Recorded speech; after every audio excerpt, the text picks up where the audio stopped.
দর্শক, এখন আপনাদেরকে জানিয়ে দিব বিভিন্ন ধরনের আলু, পেঁয়াজ, রসুন এবং আদার দরদাম। এই পাশে দেখতে পাচ্ছেন দেশি আলু বিক্রি হচ্ছে। কত করে দিলেন এটা? 18 টাকা কেজি। আর এটা কত করে? এটা 20 টাকা কেজি। এটা হচ্ছে 20 টাকা কেজি। এই পাশেরটা? এটা 20 টাকা কেজি। আর কার্ডিনাল কত করে দিচ্ছেন? কার্ডিনাল 14 টাকা কেজি। কার্ডিনাল 14 করে। আর রসুন আজকে কত করে দিচ্ছেন? 60 টাকা কেজি। 60 টাকা কেজি। দাম তো অনেক কমে গেছে। তো রসুনের দাম কিন্তু ব্যাপক হারে কমেছে, 60 টাকা কেজি ধরে বিক্রি হচ্ছে রসুন। তো আজকে আপনাদেরকে একটা গুরুত্বপূর্ণ সন্ধান দিব। এখানে কিন্তু পেঁয়াজের বিছন আর আলুর বিছনও পাওয়া যায়। দেশি আলুর বিছন, পেঁয়াজের বিছন কিন্তু এই দোকানে পাওয়া যায়। সেটা আপনাদেরকে জানিয়ে দেওয়ার চেষ্টা করবো। এই যে এই পাশে দেখতে পাচ্ছেন প্রচুর পরিমাণে কিন্তু আলু মজুদ আছে।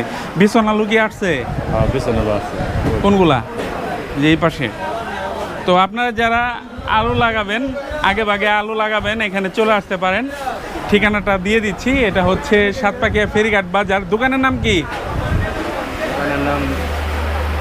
তো মাইমুনা ট্রেডার্স। তো সাতপাকিয়া ফেরিঘাট বাজারের বিশাল বড় সবজির দোকান কিন্তু এটা।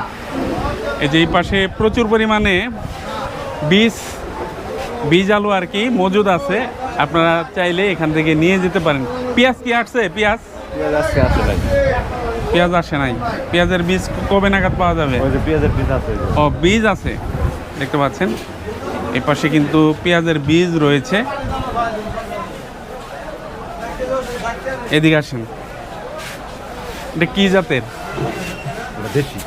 দেশিটা কত করে দিচ্ছেন আজকে? 2300 মন।